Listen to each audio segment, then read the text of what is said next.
Former fighting dog. Top 5 issues related to his trauma. Number 5, shivering. Brought on by strange people, unusual circumstances, bad dreams, thunderstorms, fireworks, smoke detectors, and loud noises in general. I try to reduce his exposure to the triggers I just mentioned. Number 4, safe spaces. Scooby only feels safe in a few spaces, and he treats the rest of the world like hot lava. When he walks between his safe spaces, he can panic, and he has hurt himself.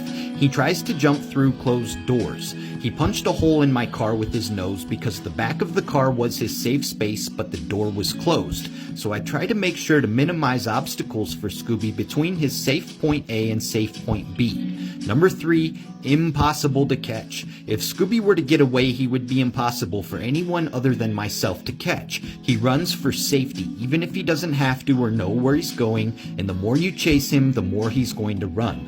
I prevent issues like this from happening by keeping him on a leash obsessively unless we're in a well-fenced-in yard. And number 2 is Invisible Scooby.